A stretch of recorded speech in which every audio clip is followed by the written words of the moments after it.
Telle est la certitude des hommes libres qui mettent un pas devant l'autre.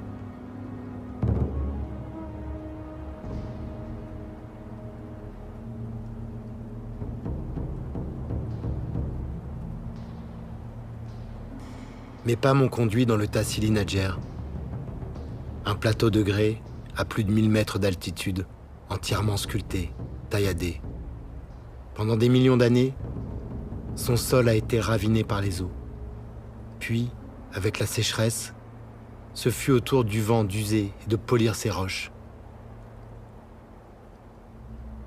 Le froid de la nuit et le chaud du jour ont fait éclater ces pierres.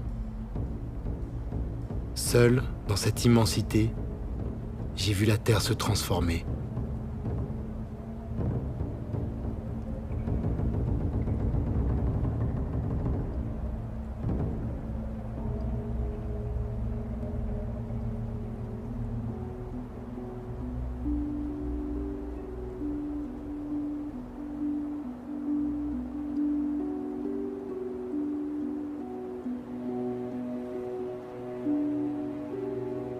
J'ai bu l'eau des Gueltas, pris soin de ne pas boire en même temps que les chèvres.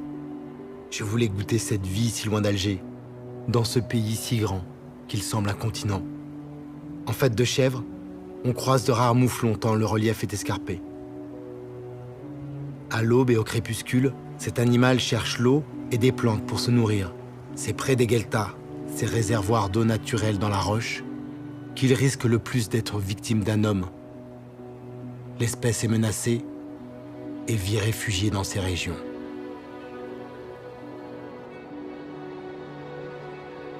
Sur ma route, les seuls humains que je croise sont des morts, des tombeaux qui remontent au néolithique. Les plus anciens datent d'environ 6000 ans. Ce sont de simples enclos. Au centre, un tumulus contient une chambre funéraire.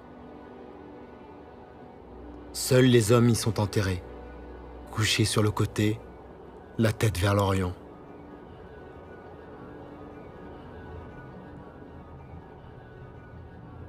À partir d'ici, je suis entré dans le plus grand musée à ciel ouvert de l'époque néolithique. Il faut venir jusqu'ici pour le croire. Il faut voir la cité de Séphar, la plus grande cité troglodyte au monde. Une ville de pierre, avec ses façades immenses, ses avenues perpendiculaires, ses places, ses rues. Séphar est inscrit au patrimoine mondial de l'humanité depuis 1982. Mais ce n'est pas pour cette extraordinaire création du vent, c'est pour ce qui est caché ici.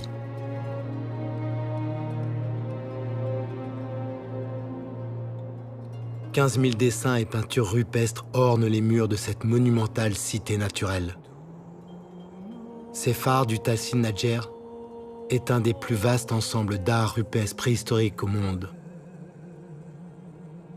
On y découvre d'immenses récits de guerre, de conquête, de civilisations perdues.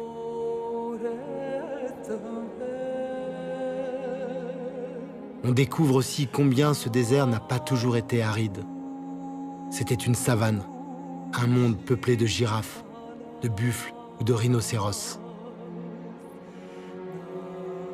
15 000 œuvres qui racontent 6 000 ans de changement du climat, de migration de la faune et d'évolution de la vie humaine aux confins du Sahara, comme un grand livre du désert.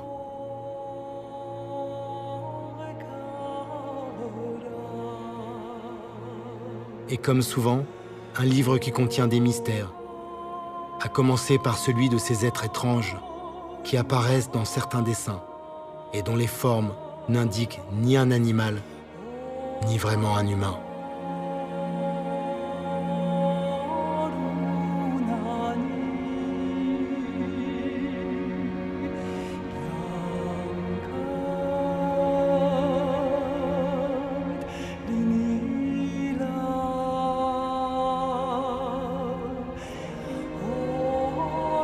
Rares sont les voyageurs qui s'aventurent au-delà de la cité de Séphar. Personne ou presque n'arrive jusqu'ici. Aux confins de l'Algérie, j'ai vu le Tadrart rouge. J'ai contemplé l'infinie beauté du monde pour m'en souvenir à jamais.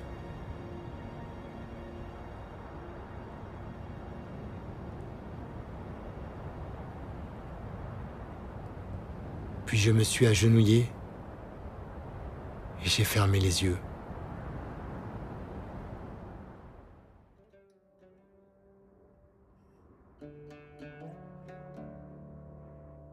Quand j'ai rouvert les yeux, j'ai vu tout un peuple qui m'avait accueilli.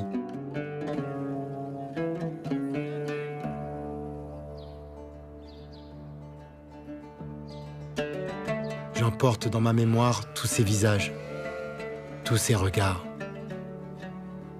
Merci.